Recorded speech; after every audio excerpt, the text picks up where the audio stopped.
미국 하버드 대학교 언어학부 강의실.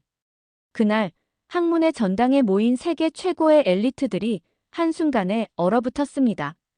한글은 세계 최고의 문자입니다.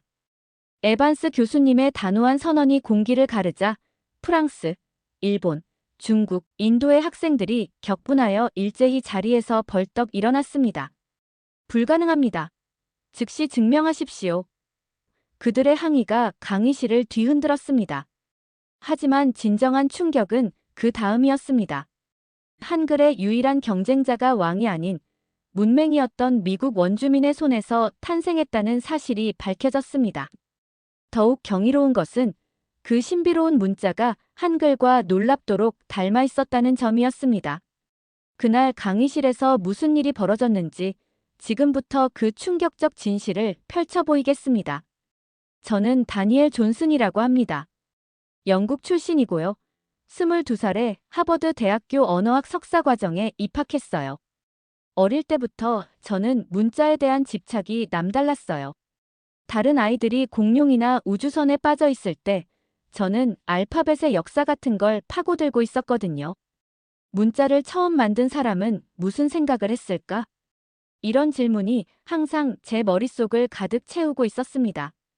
고등학생 때는 전국 문법 올림피아드에서 우승했고 대학교를 졸업할 즈음에는 이미 고대 문자에 관한 학술 논문을 3편이나 발표했어요. 그리고 해마다 선발하는 졸업생 대표 중 최연소로 선정된 뒤 대서양을 건너 문자 체계 연구 분야에 살아있는 전설 찰스 에반스 교수님 밑에서 공부하게 되었습니다. 그날 세계 문자 체계 이해라는 수업에는 세계 각국에서 모인 20명의 최정예 학생들이 함께했어요. 중국 베이징 대학교 수석 졸업생, 일본 도쿄 대학교 특별 장학생, 프랑스 소르본 대학교 최우 등 졸업생 등 정말 내로라 하는 인재들만 모였죠. 이미 저희는 지난 학기 동안 한글에 대해 기본적인 공부를 마친 상태였습니다. 세종대왕께서 어떻게 한글을 창제하셨는지, 그 구조가 얼마나 과학적인지, 그리고 한글이 음소 문자로 분류된다는 것까지요. 기본적인 내용은 다 알고 있었어요. 에반스 교수님께서는 한글의 체계적인 성격을 종종 칭찬하시곤 했지만 그날 수업 전까지만 해도 저희는 한글을 단지 훌륭한 문자 중 하나쯤으로만 생각했었습니다. 오후 2시 정각, 에반스 교수님께서 강의실로 들어오셨어요. 교수님이 쓰신 책, 문자가 들려주는 역사는 무려 42개 언어로 번역됐고 전 세계적으로 베스트셀러가 되었어요. 문자 연구를 대중적으로 알린 선구자셨죠. 여러분, 안녕하세요. 이번 학기 여러분과 함께할 수 있어 정말 기쁩니다. 교수님의 첫 인사에 강의실 전체가 숨을 죽인 듯 조용해졌습니다. 하지만 그 뒤에 이어진 발표는 우리 모두를 충격에 빠뜨렸어요. 지금까지 우리는 다양한 문자 체계에 대해 공부해왔습니다. 한글도 배웠죠. 그런데 오늘부터는 한 걸음 더 깊이 들어가겠습니다. 제가 지난 30년 동안 연구한 모든 문자 중에서 한글이 가장 뛰어납니다. 순간 강의실이 얼어붙었어요. 물론 저희는 한글의 체계적인 구조에 대해서 배워왔지만 세계적으로 이름난 학자가 최고라고 단언하는 건 완전히 다른 차원의 이야기였어요. 학생들 모두가 서로를 바라보며 어리둥절한 표정을 지었어요. 제 옆에 앉은 프랑스 학생은 눈썹을 치켜 올렸고 제 뒤에 있던 중국 학생은 믿기지 않는다는 듯 헛기침을 했어요. 한글이 훌륭하다는 건 다들 인정했지만 최고라고까지 부르는 건 너무 지나친 주장처럼 들렸어요. 저도 솔직히 당황했어요. 어떻게 한글이 세계 표준인 라틴 알파벳이나 무려 5,000년의 역사를 가진 한자보다 뛰어날 수 있다는 거지. 학자로서 그리고 미국인으로서의 자존심이 확 불타올랐어요. 주저하지 않고 저는 손을 번쩍 들었습니다. 교수님, 질문이 있습니다. 한글의 체계적인 구조는 인정합니다. 하지만 작은 나라에서 만들어진 문자가 영어 알파벳이나 라틴 문자 같은 세계 표준보다 우수하다고 어떻게 주장하실 수 있습니까? 강의실 안은 핀 떨어지는 소리도 들릴 만큼 고요해졌어요. 다른 학생들의 얼굴을 보니 저와 같은 생각이라는 게 분명했어요. 에반스 교수님께서는 부드럽게 웃으시며 저를 똑바로 바라보셨어요. 좋은 질문입니다, 존슨. 이번 학기 동안 그 답을 함께 찾아보는 건 어떻겠습니까? 그리고 교수님은 칠판으로 돌아서서 이렇게 크게 쓰셨어요. 한글보다 우수한 문자가 있음을 논리적으로 증명하라. 순식간에 강의실 분위기가 달라졌어요. 학생들의 눈빛이 빛나기 시작했어요. 마치 국가대표 선수들이 결승전을 준비하는 것처럼요. 저 역시 가슴이 쿵쾅거리기 시작했어요. 이건 단순한 과제가 아니라 제 평생 사랑해온 문자 연구에 대한 도전이자 미국인으로서 갖고 있는 문화적 자존심이 걸린 문제였으니까요. 저는 자리에서 벌떡 일어섰어요. 교수님, 저 이 도전 받아들이겠습니다. 한글이 최고가 아니라는 걸 증명해 보이겠습니다. 에반스 교수님의 눈이 반짝였어요. 흥미로워 보이셨습니다. 좋습니다, 존슨. 자신감이 있군요. 다음 주부터 전 세계 학생들의 발표가 시작될 겁니다. 여러분, 이제 우리는 문자 체계 중 최고의 챔피언을 가리는 여정을 시작합니다. 그날 밤, 저는 도서관에 틀어박혔어요. 인류 역사상 존재했던 모든 문자 체계를 샅샅이 파헤치기 시작했습니다. 이건 단순한 과제가 아니었어요. 제 인생을 걸 각오로 임한 도전이었어요. 한글이 정말 그렇게 대단한가? 두고 보자. 하지만 그때는 몰랐어요. 이 도전이 제 머릿속에 있던 모든 상식을 완전히 뒤엎게 될 거라는 걸요. 일주일 후 발표가 시작됐어요. 첫 번째 발표자는 일본에서 온 아야카 나카무라였습니다. 도쿄대학교에서 문학을 전공하고 있는 그녀는 히라가나와 가타카나, 일본 문자를 소개했어요. 히라가나는 외국인들이 배우기에 가장 쉬운 문자 중 하나입니다. 각각의 글자가 하나의 음절을 나타내기 때문에 매우 직관적이에요. 예를 들면 아, 이, 우, 에, 오 같은 소리를 들리는 그대로 쓸 수 있습니다. 히라가나 46자와 가타카나 46자만 익히면 일본어 전체를 표현할 수 있어요. 유코는 이렇게 설명했습니다. 유코의 발표는 꽤 설득력 있었어요.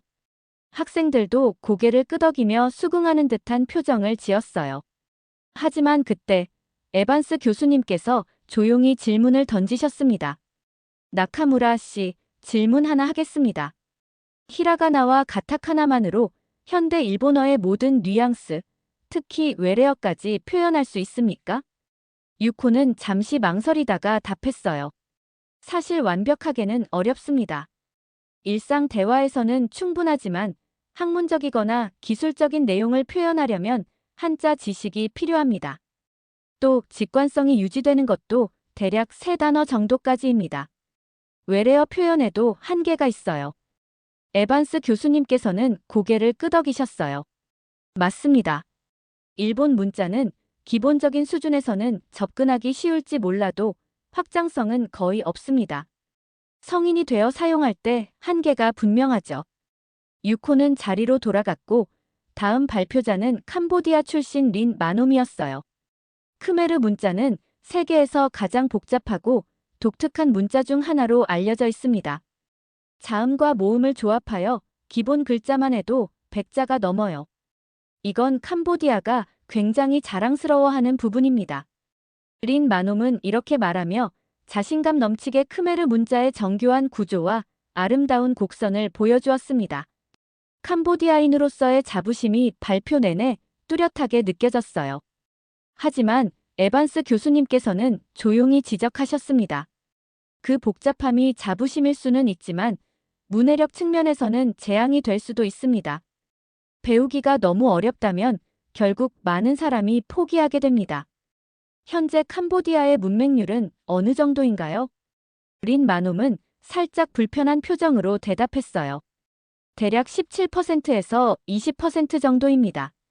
농촌 지역에서는 중학생이 되어도 기본적인 읽기조차 어려워하는 학생이 30%에 달합니다. 강의실이 조용해졌어요.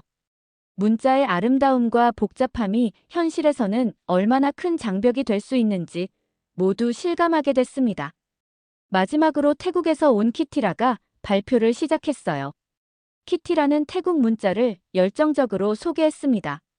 태국 문자는 자음과 모음을 단순하게 조합해서 매우 다양한 소리를 표현할 수 있습니다. 44개의 자음 기호와 15개의 모음 기호를 이용해 태국어의 모든 소리를 완벽하게 나타낼 수 있습니다. 교수님께서는 화면에 비친 예시를 가리키며 질문하셨어요. 그럼 이 문자에서 성조는 어떻게 표현합니까? 키티라는 이렇게 설명했어요. 태국어는 5가지 성조가 있는데 그걸 4개의 성조 기호로 표시합니다. 교수님께서는 잠시 생각하시더니 말씀하셨어요. 표현력은 좋지만 성조나 강세 패턴을 표기하는 방식이 굉장히 불규칙합니다. 한국어처럼 누구나 쉽게 배울 수 있는 시스템은 아니군요. 태국 문자는 내부적으로 논리적이긴 하지만 외국인이 배우기에는 직관적이지 않습니다. 그날 발표가 끝난 뒤 에반스 교수님께서는 수업을 이렇게 정리하셨어요. 오늘 우리는 3가지 아시아 문자 체계를 살펴봤습니다. 일본 문자는 단순하지만 확장성이 부족했고, 크메르 문자는 풍부하고 복잡했지만 문해력에 큰 장벽이 되었고, 태국 문자는 표현력은 뛰어났지만 직관성이 떨어졌습니다. 이상적인 문자는 단순함과 표현력 사이에서 완벽한 균형을 이뤄야 합니다. 다음 주에는 과연 어떤 문자가 이 이상에 도전할지 기대됩니다. 그날 다른 학생들의 발표를 들으며 저는 마음속으로 생각했어요.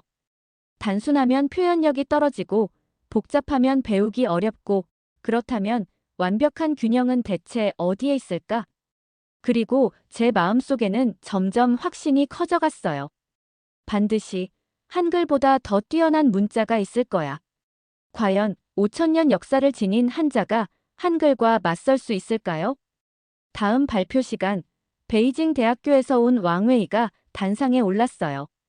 그는 중국 문자학 전공 수석 졸업생이었고 학생들 사이에서는 한자 박사라고 불릴 만큼 유명했어요. 왕웨이는 자신감 넘치는 목소리로 발표를 시작했어요. 한자는 5,000년 동안 중국 제국의 역사를 지탱해왔습니다. 세계에서 가장 오래 사용된 문자 체계 중 하나이며 각 글자가 하나의 개념을 담고 있는 표의 문자로서 시각적 아름다움과 철학적 깊이를 동시에 가지고 있습니다. 왕웨이는 슬라이드를 넘기며 한자의 역사적 변천 과정을 보여줬어요. 갑골문, 금문, 전서, 예서, 그리고 현대 간체자까지요. 한자는 단순한 글자가 아닙니다. 하나의 작은 우주입니다. 예를 들어 조을호자는 여자와 아이가 결합된 글자입니다. 조음이라는 의미를 그 자체의 형태로 전달하고 있죠. 글자 하나하나에 철학이 담겨 있습니다. 또한 왕웨이는 한자의 예술적 측면도 강조했어요. 서예를 통해 문자가 예술로 승화됐고 한자가 중국뿐만 아니라 일본, 한국, 베트남 등 동아시아 전체 문화권에 엄청난 영향을 끼쳤다고 설명했어요. 한자는 단순한 소통의 도구를 넘어 우리 문화 정체성의 핵심입니다. 학생들은 한자의 아름다움과 깊이에 감탄하는 표정이었어요. 저 역시 한자의 거대한 문화적 가치를 부정할 수는 없었어요. 하지만 곧 에반스 교수님께서 질문을 던지셨어요. 왕웨이, 현재 중국의 문맹률은 어느 정도입니까? 왕웨이는 잠시 머뭇거리다가 답했어요. 전국 평균으로 약 12%에서 15%입니다. 에반스 교수님께서는 조금 더 깊게 물으셨어요. 그럼 농촌 지역과 고령층의 문맹률은 어떻습니까? 왕웨이는 불편한 기색을 숨기지 못하며 대답했어요. 농촌 지역 노년층에서는 약 83% 정도입니다. 특히 농촌 여성들은 자기 이름조차 쓸 줄 모르는 경우가 많습니다. 강의실이 조용해졌어요. 교수님께서는 칠판 쪽으로 돌아서서 한자와 한글을 비교하기 시작하셨어요. 여러분, 한자의 총수는 5만 자 이상입니다. 반면 한글은 겨우 24자입니다. 한자를 완전히 익히려면 수년이 걸리지만 한글은 3주면 충분히 습득할 수 있습니다. 디지털 환경에서도 한자는 입력 과정이 복잡하지만 한글은 놀라운 적응력을 보여줍니다. 게다가 한자를 사용하는 나라들은 문맹률이 높은 경향을 보이지만 한글을 사용하는 한국은 OECD 국가 중에서도 문맹률이 가장 낮은 수준을 유지하고 있습니다. 저는 한자의 역사적, 문화적 가치를 깊이 존중합니다. 하지만 문자 체계의 본질적인 목적은 모두가 읽고 쓸 수 있게 하는 것입니다. 에반스 교수님께서는 이어서 말씀하셨어요. 한자 문해력을 갖추려면 최소 3,000자를 알아야 합니다. 지식인 수준으로 가려면 5,000자 이상을 외워야 하죠. 이런 높은 장벽은 문맹률과 직접 연결됩니다. 반면 한글은 24자만 익히면 한국어 전체를 표현할 수 있습니다. 한글은 애초에 누구나 읽고 쓸 수 있게 하겠다는 뚜렷한 목표 아래 만들어진 문자입니다. 문자의 본질적인 목적을 가장 완벽하게 실현한 체계라고 할 수 있습니다. 왕웨이는 문화적 가치를 재차 강조하며 반론을 시도했지만 구체적인 통계와 논리 앞에서 결국 말을 잇지 못했어요. 교수님께서는 단호하게 정리하셨어요. 문화적 가치와 실용성은 별개의 문제입니다. 우리가 지금 논하는 것은 모든 사람에게 가장 효율적이고 접근 가능한 문자가 무엇이냐는 것입니다. 한자의 예술성과 철학은 인정합니다. 하지만 그것만으로 최고의 문자라고 증명할 수는 없습니다. 수업이 끝난 후 저는 다시 도서관으로 향했어요. 지금까지 아시아 문자, 라틴 문자, 산스크리트어, 한자까지 탐구했지만 아직까지 한글을 뛰어넘는 문자는 나타나지 않았어요. 한글이 정말 최고일까? 저는 속으로 자문했어요. 그러면서도 점점 더 깊은 호기심이 피어오르기 시작했어요. 혹시 세상 어딘가에 한글보다 더 뛰어난 숨은 보석 같은 문자가 존재하는 건 아닐까? 그리고 저의 여정은 계속 이어졌습니다. 일주일 후 5번째 수업이 시작됐어요. 이번에는 아랍어, 히브리어, 그리스어 등 다양한 문자 체계에 대한 발표가 이어졌지만 결과는 비슷했습니다. 오늘 저는 한글을 뛰어넘을 수 있을지도 모르는 문자를 소개할 예정이었어요. 학생들이 하나둘씩 강의실로 들어왔습니다. 모두 궁금해하는 눈치였어요. 미국 학생이 과연 어떤 문자를 가지고 한글에 도전하려 하는지 기대하는 표정들이었어요. 곧 에반스 교수님께서 입장하셨고 수업이 시작됐어요. 오늘은 존슨이 특별 발표를 준비했습니다. 체로키 문자를 소개할 예정이니 모두 집중해서 들어주시기 바랍니다. 저는 단상에 올라 깊게 숨을 들이쉬었어요. 그리고 첫 번째 슬라이드를 띄웠습니다. 체로키 문자는 미국 역사상 가장 위대한 문화적 업적 중 하나입니다. 하지만 안타깝게도 오늘날 많은 미국인조차 이 문자의 존재를 모릅니다. 첫 번째 슬라이드에는 쿠아야의 초상이 담겨 있었어요. 그는 1770년대에 체로키족으로 태어난 글을 읽지도 쓰지도 못했던 사람이었어요. 쿠아야는 문맹이었지만 백인들이 글자로 먼 거리에서도 소통하는 걸 보면서 자신의 민족에게도 문자가 필요하다고 굳게 믿게 됐어요. 저는 그가 어떻게 12년 동안 끈질기게 노력해서 85개의 음절 기호를 만들어냈는지 설명했습니다. 처음에는 가족조차 그를 미쳤다고 여겼어요. 심지어 아내가 그의 초기 작업물을 불태웠다는 이야기도 전해집니다. 하지만 쿠아야는 포기하지 않았어요. 1821년 그는 마침내 체로키 문자를 완성했고 딸에게 가르쳤습니다. 처음에는 회의적이었던 체로키족 원로들도 쿠아야와 딸이 말하는 나뭇잎을 통해 완벽히 소통하는 걸 보고 경악했다고 해요. 저는 체로키 문자의 구조적 특징도 설명했어요. 한글처럼 과학적 원리에 기반한 체계였어요. 음절 단위로 구성돼 있어 배우기 쉽고 직관적이었습니다. 가장 놀라운 점은 문해력 확산 속도였어요. 1821년 공식 채택된 후 불과 3년 만에 체로키족 내 문맹이 거의 사라졌습니다. 인류 역사상 유례없는 일이었어요. 학생들은 눈을 반짝이며 경청했어요. 몇몇은 정신없이 필기하기 시작했어요. 1828년에는 체로키 파닉스라는 신문도 발간했어요. 미국 원주민 언어로 최초로 발행된 신문이었습니다. 문자를 통해 체로키족은 자신들의 문화와 정체성을 지켜냈습니다. 저는 체로키 문자가 미국 역사에서 가진 의미를 강조했어요. 체로키 문자는 단순한 소통 수단이 아닙니다. 미국 역사상 처음으로 원주민을 위한, 평민을 위한 문해력 운동의 상징입니다. 한 사람의 열정이 만들어낸 기적이자 한 공동체가 문해를 통해 하나가 된 증거입니다. 마지막 슬라이드에는 현대 체로키 문자 예시들을 보여줬어요. 그리고 이렇게 결론지었습니다. 한글처럼 체로키 문자도 과학적 원리에 기반해 있습니다. 문해력 향상과 보급 속도 면에서는 오히려 한글보다 더 빠른 성과를 냈습니다. 무엇보다 미국이 숨겨온 자랑거리입니다.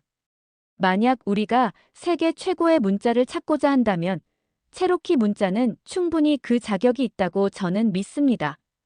발표를 마치자 강의실은 박수 소리로 가득 찼어요. 몇몇 학생들은 자리에서 일어나 환호했어요. 드디어 한글을 뛰어넘었다. 정말 감동적이야. 이런 외침들도 들렸어요. 그 순간 저는 진심으로 이겼다고 믿었어요. 체로키 문자의 이야기는 단순한 학술적 논의를 넘어서 인간의 의지와 지식에 대한 갈망, 그리고 문화적 정체성을 지키려는 싸움의 이야기였거든요. 파울러 교수님의 반응이 정말 궁금했습니다. 교수님은 미소를 지으며 저를 바라보고 계셨지만 그 눈빛 속에는 뭔가 더 깊은 생각이 담겨 있는 것 같았어요. 드디어 해냈다. 저는 그렇게 생각했습니다. 한글보다 뛰어난 문자를 찾아낸 거야. 그런데 제 승리의 순간은 생각보다 훨씬 짧게 끝나버렸어요. 환호성이 가라앉자 파울러 교수님께서 천천히 자리에서 일어나셨습니다. 표정은 진지했지만 눈빛은 따뜻했어요.